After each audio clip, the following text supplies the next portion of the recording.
Oke, adik-adik, di sini saya akan memaparkan materi tentang konjungsi dan makna kata yang akan kalian butuhkan dalam menghadapi soal SNBT. Yang pertama konjungsi, yaitu konjungsi antar klausa atau intrakalimat, yaitu digunakan dalam satu kalimat.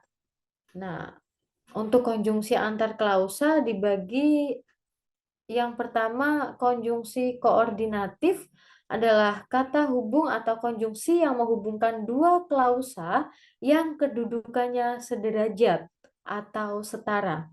Konjungsi ini terdapat dalam kalimat majemuk setara atau kita sebut juga koordinatif. Nah, contoh konjungsinya seperti apa?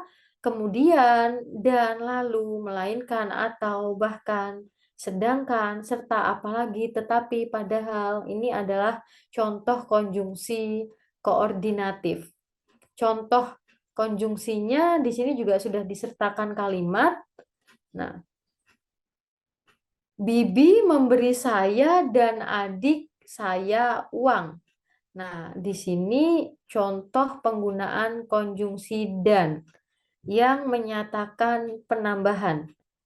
Contoh yang kedua, kamu tetap di sini atau ikut denganku. Nah, di sini adalah contoh penggunaan konjungsi pemilihan atau konjungsi atau. Kemudian, contoh selanjutnya, Firman anak yang sopan, tetapi kurang bisa dalam bersosialisasi. Nah, di sini kita menggunakan konjungsi tetapi yang menyatakan hubungan pertentangan. Contoh selanjutnya, ayahnya pura-pura tidak tahu, padahal beliau sudah mengetahui persembunyian anaknya. Nah, padahal ini kita gunakan sebagai konjungsi yang menyatakan kenyataan. Kemudian selanjutnya, contoh kalimat selanjutnya, dia datang ya. Dia datang ke rumah itu lalu menanyakan keadaan Bayu kepada ibunya. Nah, di sini adalah penggunaan konjungsi lalu. Yang kedua, konjungsi subordinatif adalah penghubung dua klausa yang tidak sama derajatnya. Nah, konjungsi ini terdapat dalam kalimat majemuk bertingkat atau istilah lainnya subordinatif atau istilah lainnya kalimat yang unsur-unsurnya tidak sederajat. Nah, contoh konjungsinya apa saja? Contoh konjungsinya ada yang menyatakan hubungan waktu, hubungan tujuan, hubungan syarat, perbandingan, akibat atau hasil, sebab, konsesif atau keadaan yang berlawanan dengan sebelumnya, dan hubungan perluasan. Nah, di sini bisa kalian cermati contoh-contoh konjungsi subordinatif untuk kalimat majemuk bertingkat. Nah, oke, contoh kalimatnya langsung mungkin kita akan cermati sama-sama. Helikopter itu berputar-putar setelah 2 menit lepas landas. Nah, setelah yang menandai hubungan waktu. Contoh kalimat yang kedua, turnamen akan dilanjutkan kalau hujan sudah berhenti. Nah, konjungsi kalau ini adalah konjungsi yang menyatakan, nah di sini bisa kita lihat sama-sama. Kalau itu menyatakan hubungan syarat. Oke. Turnamen akan dilanjutkan kalau hujan sudah berhenti, itu adalah kalimat yang menandai hubungan syarat dengan adanya konjungsi kalau. Contoh yang ketiga, Rani bangun terlambat sehingga telat sampai di sekolah. Nah, ini adalah contoh kalimat yang menggunakan konjungsi sehingga. Contoh keempat, Robi bergaya seperti artis yang menerima penghargaan. Nah, di sini kita pakai konjungsi seperti yang menandai hubungan perincian. Nah, oke, selanjutnya Irsyad tetap berangkat ke sekolah walaupun kurang sehat. Nah, di sini kita tahu kalimat ini menggunakan konjungsi walaupun yang menandai hubungan konsesif atau berlawanan dengan keadaan sebelumnya. Nah, oke, selanjutnya adalah konjungsi antar kalimat, yaitu konjungsi yang menghubungkan satu kalimat dengan kalimat sebelumnya dalam satu paragraf atau alinea. Nah, artinya konjungsi ini dipakai untuk menghubungkan antara kalimat satu dengan kalimat lain. Nah, contoh konjungsinya apa saja? Di sini bisa kita cermati sama-sama, yaitu konjungsi-konjungsi yang menyatakan akibat. Contohnya, oleh karena itu. Konjungsi yang menyatakan kejadian yang mendahului dari sebelumnya. Sebelum itu, nah, menyatakan pertentangan, ada namun, akan tetapi, kemudian menyatakan perwatasan, ada kecuali itu, menyatakan simpulan, dengan demikian, menyatakan kelanjutan sesudah itu, menyatakan ada hal atau keadaan lain, yaitu kita pakai konjungsi selain itu, menyatakan kebalikan, sebaliknya, menyatakan keadaan yang sebenarnya, kita pakai konjungsi sesungguhnya, atau menyatakan kesediaan, yaitu kita pakai konjungsi biarpun begitu. Nah, contohnya bisa kita cermati sama-sama. Vano sering makan terlambat, oleh karena itu dia menderita sakit lambung. Nah, di sini kita pakai konjungsi yang menyatakan akibat ya. Nah, oleh karena itu.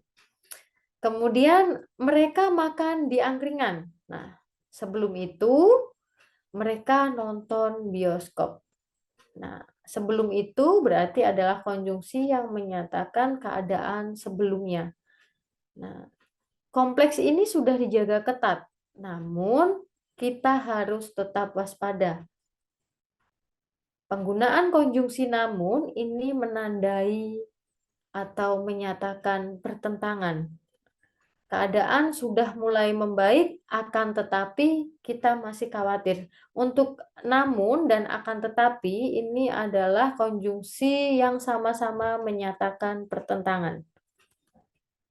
Contoh selanjutnya, bunga rafflesia adalah bunga terbesar di dunia, kecuali itu bunga itu tidak memiliki daun dan batang. Nah, selanjutnya, Mira tidak mengerjakan tugas mengarang yang diberikan oleh guru. Dengan demikian, dia mendapat tugas tambahan. Nah, di sini kita memakai konjungsi dengan demikian. Kami menonton film di bioskop, sesudah itu kami makan bersama. Nah, konjungsi yang digunakan yaitu sesudah itu menandai hubungan atau konjungsi yang menyatakan setelahnya. Nah, Pak Dirjo mengajar di sekolah. Selain itu, ia juga mendirikan bimbel. Nah, hubungan yang menyatakan keadaan lain. Nah, contoh selanjutnya, anak kecil itu tidak memedulikan teriakan ibunya. Sebaliknya, dia malah asyik bermain. Nah, di sini konjungsi sebaliknya digunakan untuk menyatakan kebalikan. Nah, keadaan yang berkebalikan. Contoh selanjutnya, kondisi yang dideritanya sangat gawat. Sesungguhnya, dokter yang menangani sudah menyerah. Nah, konjungsi sesungguhnya ini menyatakan konjungsi keadaan yang sebenarnya. Yang terakhir, contoh terakhir, kami tidak setuju dengan keputusan rapat itu. Biarpun begitu, kami akan melaksanakannya. Nah, itu adalah konjungsi yang dipakai untuk kalimat subordinatif atau kalimat-kalimat yang unsurnya tidak setara atau tidak sederajat. Di mana makna kata itu dibagi menjadi makna leksikal makna gramatikal, denotasi, dan konotasi. Nah, yang pertama, leksikal itu adalah makna kata berdasarkan kamus atau makna kata berdefinisi. Nah, contoh makna katanya, makan adalah memasukkan sesuatu ke dalam mulut, mengunyah, dan menelannya. Nah, jadi di sini adalah definisi dari kata makan atau secara makna kamus. Yang kedua yaitu makna gramatikal adalah makna kata yang terjadi karena proses dilekati imbuhan.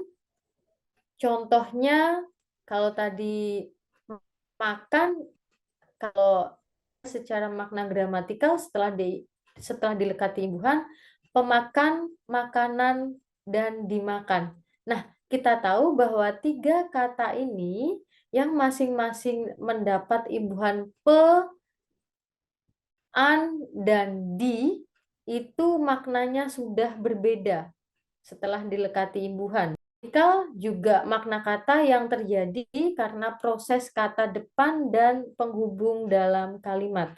Contohnya, kami makan malam di restoran. Nah, di sini sudah terdapat kata depan yang artinya di situ sudah membentuk kalimat sehingga membentuk makna gramatikal. Selanjutnya, makna gramatikal juga melalui proses kata dasar yang mengalami pengulangan atau penggabungan. Contohnya, makan-makan. Ya, ini proses pengulangan. Makan besar, itu adalah proses penggabungan. Nah, yang keduanya ini mengalami proses makna gramatikal. Nah, kemudian yang ketiga ada atau yang C ada makna denotasi, adalah makna lugas. Sebenarnya contoh suara si jago merah membangunkan tidurku. Nah, di sini kita tahu bahwa si jago merah yang dimaksud itu adalah ayam jago berwarna merah. Sedangkan makna konotasi itu adalah makna kiasan atau tidak sebenarnya. Nah, ungkapan idiomatis.